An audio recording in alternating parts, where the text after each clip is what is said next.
CO mocked the black waiter. If you're so smart, then translate. Then she was left shocked. The Regency Grand was more than just a restaurant. It was an institution in Manhattan. Marble pillars, velvet drapes, chandeliers that glowed like captured sunlight. Its air carried the faint scent of truffle oil and aged wine, and its walls had witnessed deals worth billions sealed with a handshake over dessert. The wealthy came here not only to eat but to display their success. For Isabella Grant, this place wasn't a luxury, it was her arena. At 44, Isabella embodied the archetype of a self-made titan. She had clawed her way up from modest beginnings, forging an empire in the world of technology. Her company, Grant Technologies, was her life's work, the symbol of her iron will. She was respected, yes, but also feared. Colleagues spoke in hushed tones of her temper, her unwillingness to forgive mistakes, her instinct to crush rather than compromise. Tonight, she sat at her usual corner table, papers spread before her like battle plans. They represented a $500 million acquisition, the largest deal of her career. If successful, it would cement her name among the legends of Wall Street. If you are enjoying this story, don't forget to like this video, subscribe to the channel, and share a word of love in the comments. Everything about Isabella screamed control. Her tailored navy suit, sharp diamond earrings, and the glint of her luxury watch all sent one message: power. She believed she had earned the right to command any room she entered, and she carried herself with a cold assurance that dared anyone to challenge her. But beneath the polish and wealth, there was something darker: arrogance, a belief that intelligence and worth could only be measured in money and titles. Those who failed to meet her impossible standards were dismissed, often cruelly, sometimes publicly. Across the dining room, moving quietly between tables, was Marcus Bennett. He was 26, carrying plates with practiced grace, his uniform crisp but plain. To most of the diners, he blended into the background, another anonymous server ensuring their glasses stayed full and their meals arrived on time. Few bothered to look him in the eye. To them, he was invisible. But Marcus was far more than his job suggested. Raised in a working-class neighborhood of Brooklyn, Marcus had been taught early the value of discipline and education. His mother, a teacher, drilled into him that knowledge was power, and his father, a mechanic, showed him that persistence mattered as much as talent. As a young black man, Marcus had seen doors close unfairly, opportunities withheld, and judgments cast before he had a chance to prove himself. Yet he carried himself with quiet resilience. He refused to let bitterness define him. Working at the Regency Grand was never the dream. It was a temporary step, a way to support his cousin Daniel, who had recently faced wrongful termination from a corporate law firm, and to help his girlfriend's family keep their business afloat. Every night he tied his apron and picked up his tray. Marcus reminded himself that he wasn't defined by this role. He was preparing for something greater, even if the world refused to see it. But that didn't mean the job came without its challenges. Marcus endured more than his share of cutting remarks and subtle slights from patrons who assumed his skin color and uniform reflected his intelligence.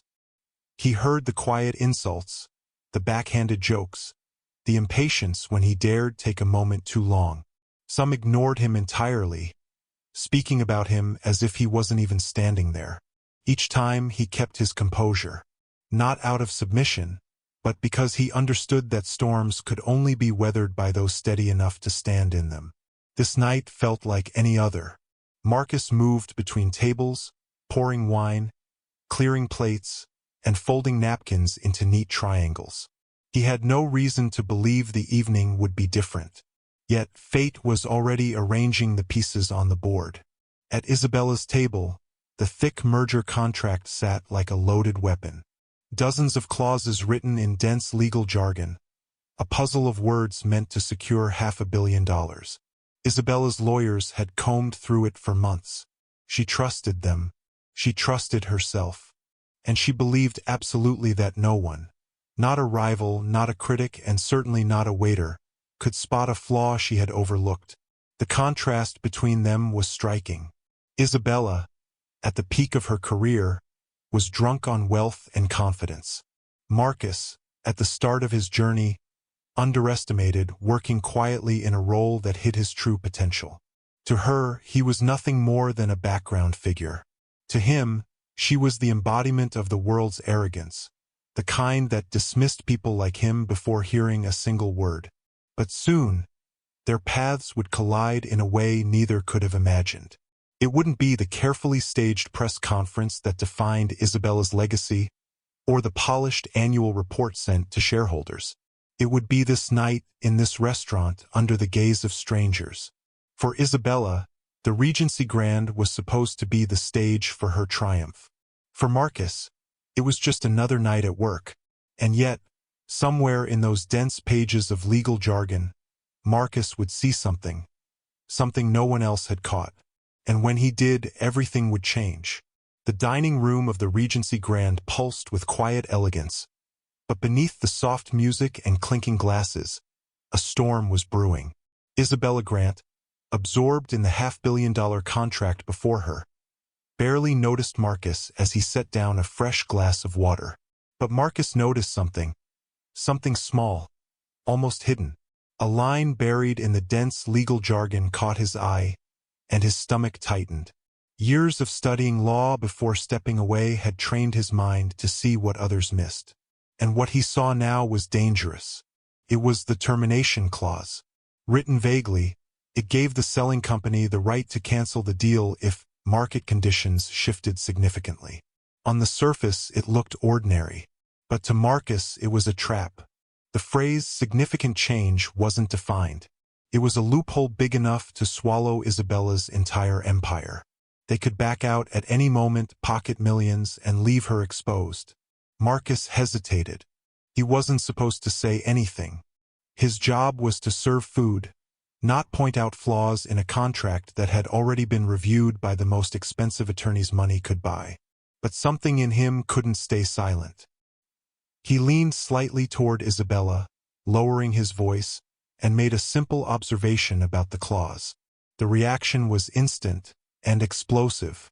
Isabella slammed her fist against the marble tabletop so hard the crystal glasses rattled. Conversations around the restaurant froze. Dozens of diners turned their heads. And then, in a flash of fury, she hurled the contract into the air. Pages fluttered and scattered like falling snow, landing at Marcus's feet. Her voice, sharp and cold, sliced through the stunned silence. "Do you even know what you're talking about? I've had teams of Harvard and Yale lawyers review this. You're just a waiter." Her words weren't just dismissive, they carried venom. It wasn't just that she didn't believe him. It was the way she said just a waiter. The way her eyes narrowed. The way her tone made his race and his job the measure of his worth. Around them, people shifted uncomfortably, but no one spoke up. It was a scene far too familiar, arrogance weaponized against someone assumed powerless. Marcus didn't flinch. Instead, he bent down, gathering the scattered pages with a calm that unnerved everyone watching. His hands moved slowly, deliberately, as though each sheet of paper carried more weight than its words. And then, standing tall, he spoke, not with anger, but with clarity. The vague termination clause, he explained, was a disaster waiting to happen. If the other company pulled out, Isabella wouldn't just lose the deal. She'd lose the $25 million down payment disguised as administrative costs. It was legal theft hiding in plain sight. Gasps rippled through the room. But Isabella only laughed, the cruel kind of laugh that drips with superiority. She leaned back in her chair, eyes glittering with mockery. "Very well," she said, her voice carrying across the hushed dining room. "If you're so smart, translate every single clause into simple words. Right here, right now. Let's see what your brilliance amounts to." The challenge was designed to humiliate, but it backfired instantly. Guests leaned forward in anticipation. Some even raised their phones, ready to record. The atmosphere shifted from quiet dining to electric spectacle. Everyone knew they were about to witness something unforgettable. Marcus accepted without hesitation. Clause by clause, he began breaking down the jargon into plain, sharp language anyone could understand. Asset transfers, federal approvals, audit rights, all laid bare. He spoke with precision, his voice steady and commanding. The diners, once uninterested, now hung on every word. Isabella's smirk began to waver. Then came the intellectual property clause. Marcus explained that any innovation created jointly, even after separation, would remain the property of the selling company. In simple terms, Isabella would be handing away her future. The restaurant buzzed with disbelief. How could such flaws have gone unnoticed by a team of elite lawyers? How could a waiter see what they had missed? Isabella's face grew pale, her confidence eroding with each revelation. And just when it seemed she might recover, a voice rose from the back of the restaurant. Calm, authoritative, undeniable. It was Jonathan Pierce, a legendary corporate lawyer, known across Wall Street for saving companies from ruin. He stepped forward, placing a steady hand on Marcus's shoulder. "He's right," Pierce said firmly. "Every word. And if you ignore him, you'll lose far more than this deal." The impact was seismic. Whispers swept across the room. Diners leaned closer, eager to capture every detail. Isabella's empire of intimidation cracked in front of her. But the night wasn't finished with her. Not yet, because Marcus was about to reveal something no one expected. Something that would not only destroy her deal, but her very reputation. And once it came out, there would be no going back. The dining room of the Regency Grand had transformed. What had begun as an ordinary evening of quiet luxury was now charged with a current so sharp, you could almost hear it humming through the air. Diners leaned in, cameras raised, their eyes darting between the towering figure of Isabella Grant and the calm, composed young man she had tried to humiliate. Marcus had already exposed the flaws in the merger contract, shredding the work of lawyers who had charged nearly $600,000 for their services. Isabella's face betrayed the first cracks of fear, but the weight of the moment was only beginning to crush her. Because Marcus wasn't finished. He took a steady breath, then revealed more of what he had uncovered. The selling company, he explained, wasn't just angling for a generous exit clause. Buried in the fine print were provisions that effectively gave them ownership over future innovations, even after separation. In plain English, Isabella would be selling not just her present empire, but her future. Murmurs filled the air.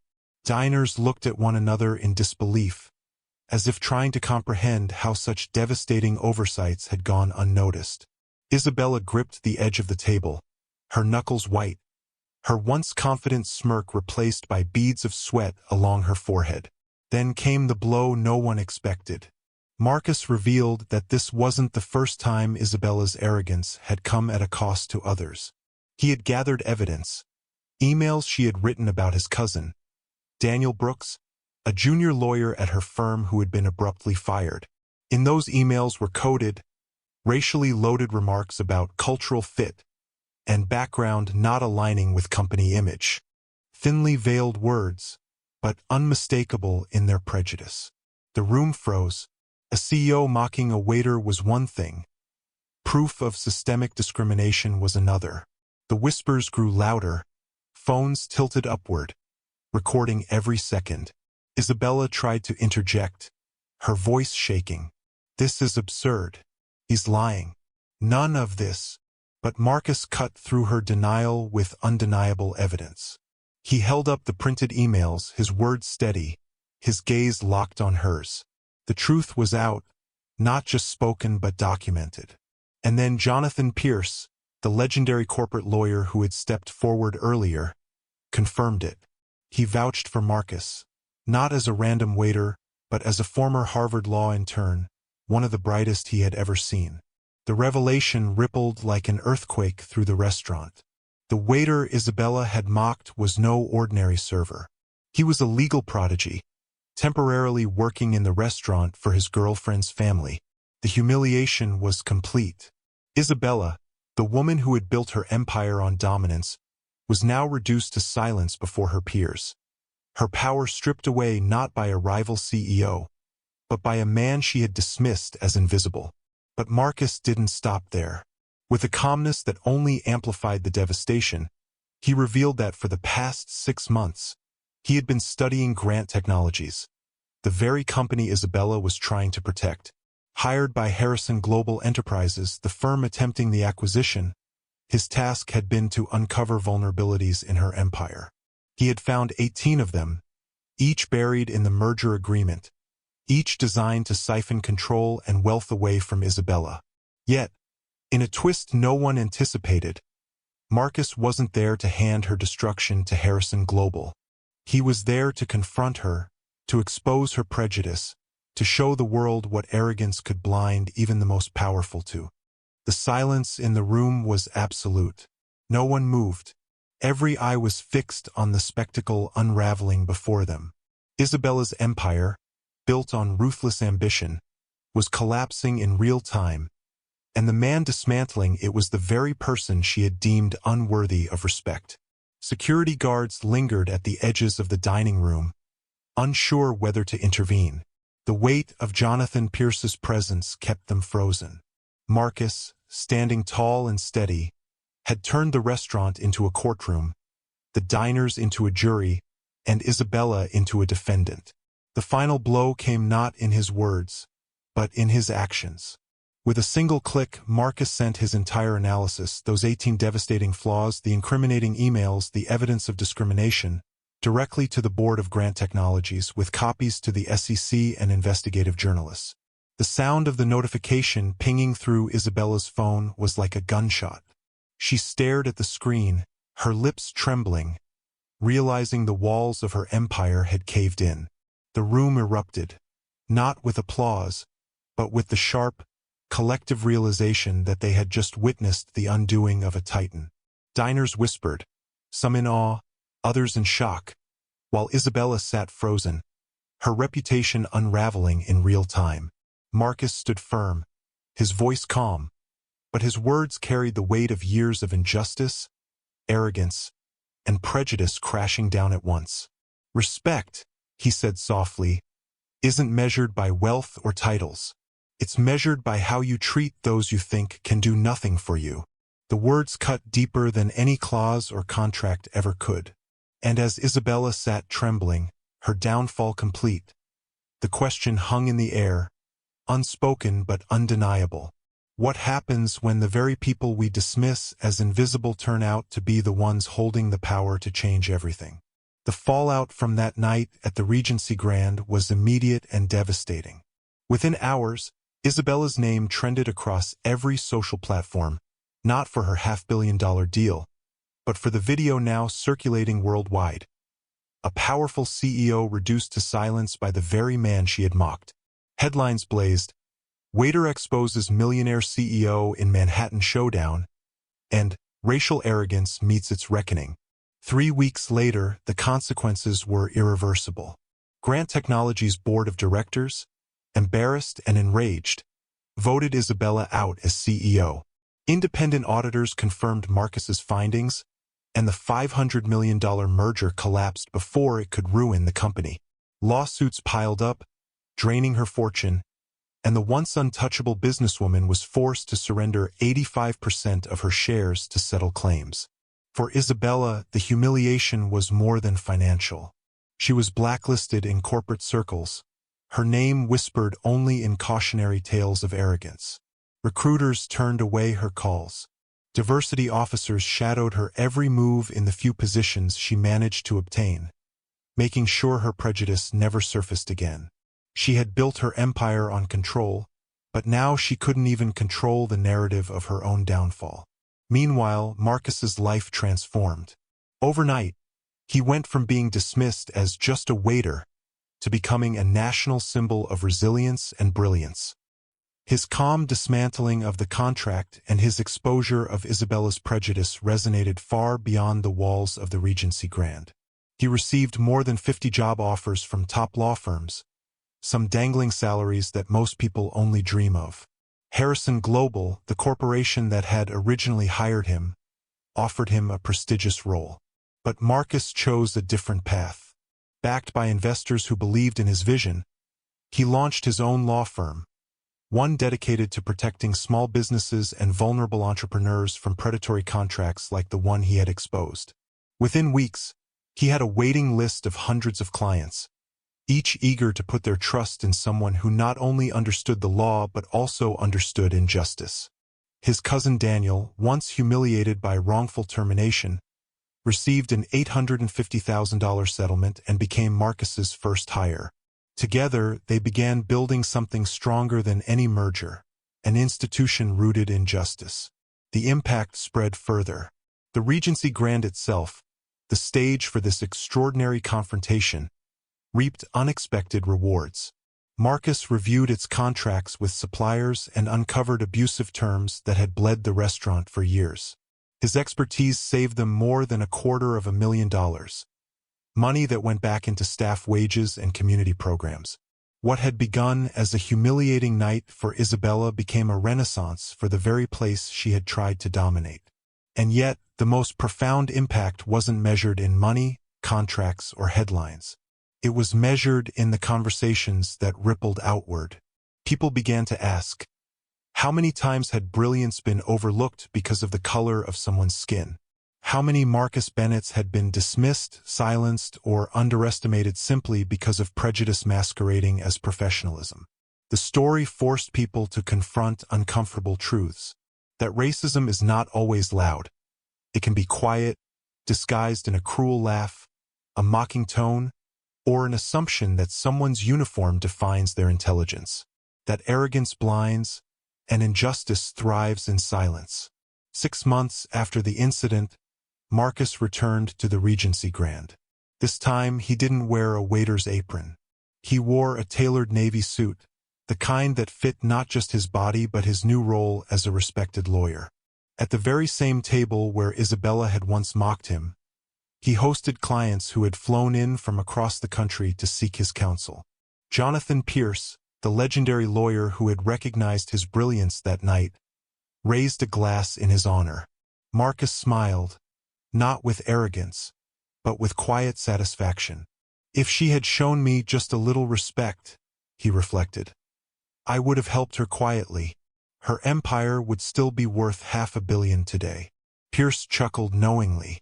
Arrogance always demands its price, and sometimes it funds the very foundation of the person it tried to destroy. In that moment, Marcus understood something deeper. True victory isn't about crushing your enemies. It's about building a life so strong, so undeniable, that their judgment loses its power. Sometimes, being underestimated is the greatest gift, because it gives you the chance to surprise the world. So ask yourself, how many times do we dismiss the quiet voices in the room? How often do we overlook someone because of their race, their job, or their circumstances? And what brilliance might we be losing when we do?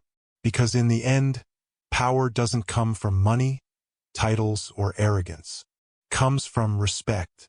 And respect is something every human being deserves. What a journey, right? A powerful CEO tried to humiliate a young black man, only to have her entire empire crumble before him. Marcus proved that respect and integrity will always outshine arrogance and prejudice. But now I want to hear from you. What part of his story hit you the hardest? Do you think justice was truly served? Share your thoughts in the comments below. And if stories like this inspire you, don't forget to like this video and subscribe for more powerful stories that deserve to be heard.